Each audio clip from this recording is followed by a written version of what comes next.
So, all right, guys, we got to get this one right. On three, we're going to say, welcome back to Extraordinary Thoughts for on their mind. 1, 2, 3. Welcome back to Extraordinary Minds. And we back. That'll work right there. Yeah. And we back. And we Yeah. back. And we back. And we Y'all did y'all best. And that's all that matters. Now, before we get started with this episode, don't forget to hit the subscribe button, like this episode, share this podcast, and if you can, do me a favor, head on down to the review section and leave an honest review, because this podcast was dedicated to helping us become a better version of ourselves. And I don't know what that version is, but I know that just like we need a little bit more money, just like we need a little bit more sleep, just like we need a little bit more of anything in life, we deserve to be a little better than what we are right now. What's going on, everybody? It's that ordinary podcaster with the extraordinary thoughts that tells you to stop being great and be extraordinary. I'm your host, Demetrius Thigpen, also known as Meech Speaks, and welcome back to another episode of Extraordinary Thoughts for the Ordinary Mind. I'm not even about to lie. I told myself that I wasn't going to be emotional with this. You know what I mean? I was going to show up and act like it was usual business, but I can't. I can't act like it's usual business. You know what I mean? I can't hide my emotions. I can't fake it. You feel me? I'm happy. You know what I mean? I'm excited. I'm kind of nervous. I'm not even about to hold you. I'm kind of nervous. And I say that I'm kind of nervous because when I finished my last episode of this podcast, it was in September. And as I closed out that episode, I said this would be the last episode for Extraordinary Thoughts. And I walked away. I created something different. And as I say that, I really want to say thank you to anyone who's supported me. You know what I mean? Like really supported me, supported my ventures, listened to my ideas, listened to me vent. I greatly appreciate that. And I say that I'm nervous because of the simple fact that, I walked away. I walked away in a sense of saying that I outgrew it. I said that this wasn't me no more. I said that this wasn't right no more. And I reflected. I sat on it. I can go down the list of the emotional roller coaster it was to come back to this podcast. And I want to say, damn, it feels good to just be home. It feels good to just be home. Now, with that being said, Happy New Year's. I really want to say that this is not only the first episode of the year, this is also the 200th episode of Extraordinary Thoughts for the Ordinary Mind. And as I asked myself, what would I talk about, right? What would I talk about? I took a couple of things into consideration. I said it was a new year, new year, new me, whatever the fuck we want to call it. I also said that every year somebody comes up with an idea, right? Somebody always comes up with an idea and they say that this is going to be the year that I execute on this idea. They say to themselves that, I'm going to finally get my shit in order. You know what I mean? And you know me, I'm not really big on New Year's resolutions, just for the simple fact that every day I have the opportunity to make a change for my life. You know what I mean? I don't need 365 days to finally realize that tomorrow is going to be the day where I need to get my shit in order. But to those who utilize the New Year's resolution, I really want to just take a moment and just say that, I'm proud of you. If you created a New Year's resolution and you just said to yourself that I'm going to act on it, I want to take a moment and just say that I am proud of you. Because for what we don't understand is that a lot of ideas, they live and they die in our heads. You know what I mean? They live and they die in our heads. Shit, in fact, one of the richest places in the world is a graveyard. And I say that as a graveyard because I'm talking about it's $1 million ideas there. I'm talking about ideas that could have changed the face of how we was living. But based off of the support that the person had within and the support that they received on the outside, that idea was never really manifested. So if you at the gym right now, your body probably sore. You probably done got a couple of nasty looks from the regulars because, you here and they don't think that you're going to really follow through with it. You would probably be out of there within February. That's what they saying to themselves. Somebody probably gave you a nasty look because you bought up all the Tupperware for your meal plans or took up like, the usual vegetables that they grab. I really wanted to just tell you right now that I am proud of you and just ignore those nasty looks that you probably getting. If you really sat on an idea this year and said that I'm going to create it and move forward with it, I want to say that I'm proud of you. I also want to let you know right now that it's going to be a long road. You know what I mean? Like, it's going to be a long road, and it's going to be days where you feel like you want to quit. It's going to be days where you feel like you want to quit. It's going to be days where you feel like ain't nobody fucking with it. It's going to be days where you just feel like that you probably made the wrong decision. And even if you did make the wrong decision, I want you to understand that you're doing the best decisions for what you have going on for your life right now. That's what I really want you to understand.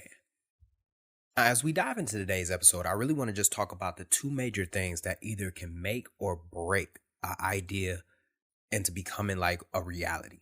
Now, both of these methods I've honestly used, and I constantly tend to bounce between one or the other depending on what the decision is. You know what I mean? So the first one is, honestly, both of them is either to tell somebody your business or to not tell anybody your business. That's really what it is. And although it sounds very simple, I really want you to take this into consideration. Based off of who you talk to can really determine whether or not you move forward with a decision. And sometimes, like, because you didn't talk to anybody, it could determine how your decision is going to turn out. You know what I mean? So I really, although it sounds simple, I really want you to bear with me on this. Now, the first one, is, not telling people your business. Now, there's many benefits with this. You always hear like gangsters move in silence, and, you never want to let anybody know your every move and, shit like that. But the reality is that because you don't tell people what's going on with you, it allows you a certain level of clarity. And what I mean by like a certain level of clarity, based off of what you tell, let me rephrase that, based off of who you tell, it could really be the nail in the coffin for the dream that you're trying to manifest. And I bring that up because when, and I'm pretty sure a lot of people have heard this story before, like my grandmother had asked me what I wanted to be when I grow up. I told her what I wanted to be, and she shot that motherfucker down. She shot that motherfucker down. And because she shot it down, I never pursued it. So when I tell you, you got to really be careful with who you tell. You really got to be careful with who you tell. And sitting with an idea, honestly, it can be there's a benefit with it. And when I mean that there's a benefit with making the decision without consulting with anybody, I'm talking about when I went in the military. For those who don't understand, like when I went in the military, I didn't tell anybody I was going. You know what I mean? Like I didn't tell people that, hey, when career day came around, I didn't go to no recruiters. You know what I mean? Like I didn't tell my counselor. I don't even think I told my mama that I was thinking about joining the military. One day I saw a recruiter. I went up to the recruiter. I talked to the recruiter, made the decision right then and there. Took the little pre-ASVAB, X, Y, and Z. Honestly, nobody knew that I was going into the military until, I think a week before I left.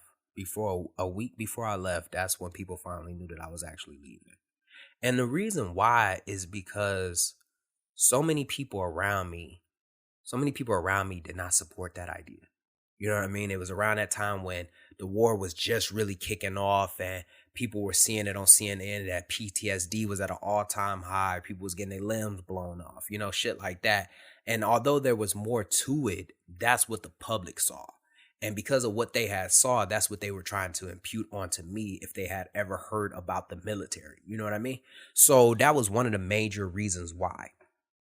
And sure enough, when I joined, right, that day before I joined, people really tried to talk me out of that. Like I'm talking about family, friends, like they really tried to talk me out of it. And I bring this up because based off of how I was back then, right? Like if I really would have considered what they had said, if I really would have like listened to what they had said, I don't think I would have been in the military. And the crazy part about it is that was probably one of the best decisions that I ever made. So I will tell you that sometimes like not telling people what the fuck's going on in your life is a big benefit. You know what I mean? Like it's a huge benefit in your life by keeping certain decisions, like a lot of major decisions, to yourself. When I decided that I was going to start speaking, I didn't tell nobody. I did not tell anybody. And the reason why is because of the fear that I had when my grandmother did. You know what I mean? And the fact that not a lot of people had supported me going into the military. So I really kept that decision to myself. And I sat there and I really decided, like, do I really want to speak? You know, do I really want to like figure this out? And I really did. Like, I really sat back and I started like analyzing it. When I launched the podcast, I didn't tell anybody. I did not tell anybody that I was launching a podcast. Honestly, that idea really sat on my spirit for like an hour. You know what I mean? Like, it sat on my spirit for like an hour and I finally just pulled the trigger and just started doing it. Now, although there are benefits to not telling people what's going on with you, you know what I mean? Like, you know, being able to make that decision, because it does provide a certain level of clarity, you know, and when I mean like clarity, it does not, your decision isn't swayed by the outside opinions of somebody else. You know what I mean? Like, it's not swayed by that. There is a caveat to it. And when I mean there's a caveat, because you're not telling anybody what you're about to do, you're essentially taking the whole risk of it. And when I say you're taking the whole risk of it, obviously we're going to take responsibility for the decisions that we make. But there are roadblocks in your journey that could easily be avoided if you ask. If you consult with others, there are roadblocks with that. And I think one of the biggest ones that I always consider is that if I would have found somebody that actually knew the military and had sat down and talked to them, you know what I mean? I probably would have figured out what MOS that I would have picked, because the job that I picked was not the job that I was supposed to be doing in my life. I'm going to just keep it 100 with you. That was not what I was supposed to be doing. I do not like that job. But that's because I made that decision on my own. And podcasting, for example, if I would have sat down and actually like consulted with somebody, I could have like alleviated a lot of like growing pains that I had experienced early on with podcasting. Hell, when I wrote a book, if I would have sat down with a fucking person that had wrote a book before, you know what I mean?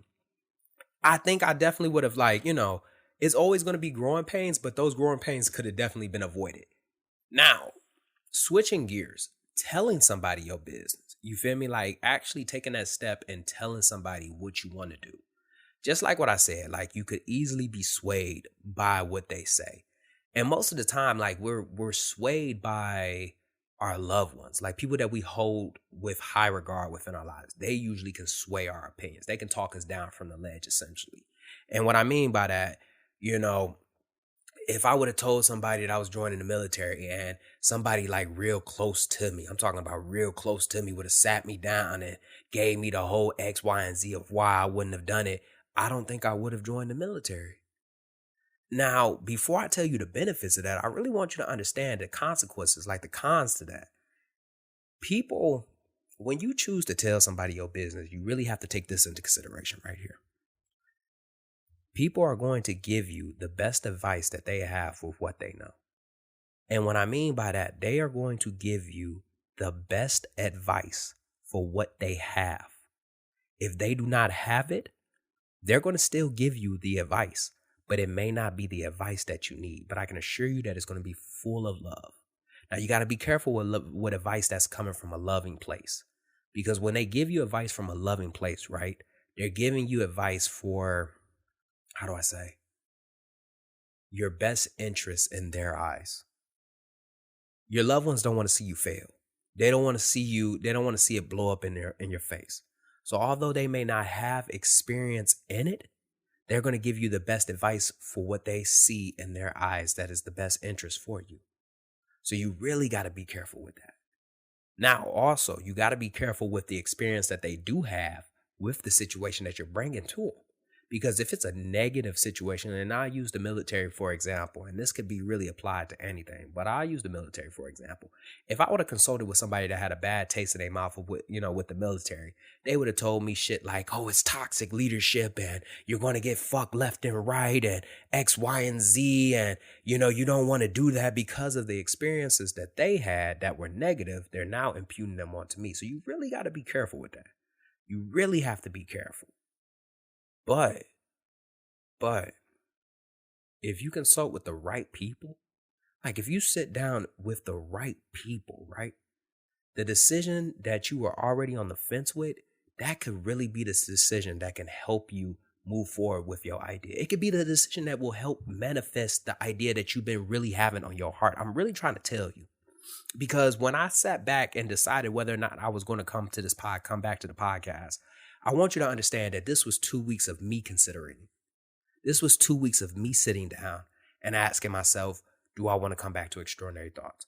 Do I want to sit down and do this podcast? What am I going to talk about? Am I going to address this? Like, I overthought it. And that's another thing that a lot of people don't understand, is that when you're an overthinker, you get caught in that decision-making loop of what you should do. And next thing you know, you don't even end up making a decision. So there I was in my decision-making loop, and I knew I needed to get out of it. And what I did next is that I consulted with people that I trusted. And that's one thing that you have to take into consideration when you choose to tell people your business, as far as like what your next move is going to be or a major decision within your life. You have to consult with people that you truly trust. Okay. Not some people that no, you really got to take their opinion into consideration, because if you don't take their opinion into consideration, honestly, you just wasting your time talking to them. Now, the next thing that you need to take into consideration is that these people have to have experience. They have to. Now, I told you that people that have bad experience or no experience are still going to give you their advice. But people that have good experience, or people that legit have experience in the field that you're talking about, are going to give you practical advice. So when I decided to come back to the podcast, I ain't call up family. You feel me? I ain't really call up family. I ain't just call up like some random people that I saw in my comments. No, I called up people that were creatives. You see what I'm saying? I called up other content creators, people I've worked with before, and I laid it all out. And in both sides, they told me X, Y, and Z on the goods, and they told me X, Y, and Z on the bad. But I took everything that they said into consideration. Now, another thing that I also did with this, and this also played into a big decision for me, is that I called people that truly supported me. Not people that truly loved me. I called people that truly supported me. And there's a big difference in that right there. See, people that love you, they love you. You see what I'm saying? But there can be people that love you that won't buy your product. It'll be people that won't listen to it. It'll be people that won't read it. It'll be people that don't even know that you got shit going on. They just know that you got this little thing that you do. You feel me? It's not that they don't love you no less. They just, whatever you're doing does not interest them. You know what I mean? People that support you, people that truly support you. And when I say support you, I ain't talking about some yes man. You feel me? And when I say yes man, it be some motherfuckers that, we taking their opinion into consideration, but don't even realize that these people are going to agree to whatever the fuck we about to say. I could have told them that I'm about to jump off a bridge, and they would have said, shit, you want me to get a parachute with you? You want me to jump with you? You see what I'm saying? So I ain't just consider some yes man. I considered talking to real supporters, people that have been with me since day one. And I asked them from a listener standpoint, should I come back? What are decisions? These are the things that I have planned. This is why I want to come back. What do you think? And by doing all of that, that's how I was able to make the decision to come back to this podcast. But with that being said, I really want you to take away from this episode is that when making a decision, there's two ways that you can always go about this. You can always choose not to tell anybody what the hell you're about to do and just go ahead and just jump out with it. You know what I mean? Or you could sit down with people that you trust and actually bring this idea up and hear what they have to say. Now, please be advised, though, is that one thing that you're always going to have to consider is, regardless of whatever they say or they don't say, you're the one that ultimately has to make that decision. Matter of fact, let me rephrase that. You're the one that ultimately has to live with that decision. You feel me? So moving forward, as we go into this new year with our New Year's resolution, with our new ideas and the new decisions that we're going to make, I wish us nothing but the best. And this episode is brought to you by Rise Scenario-Based Training. That's right, Rise Scenario-Based Training, where we create the opportunity so you can rise to the occasion. And just like that, another extraordinary thought left this ordinary mind. I hope you enjoyed this episode half as much as I enjoyed making it. Stay tuned every Monday as we bring you another episode. And lastly, don't forget to like this podcast, subscribe to this podcast, and share this podcast, because this podcast was dedicated to helping you become a better version of yourself. And I don't know who needs to hear that, but just like we need more sleep, just like we need more money, we deserve to be a better version of ourselves. Stay hungry, stay motivated. I'm out.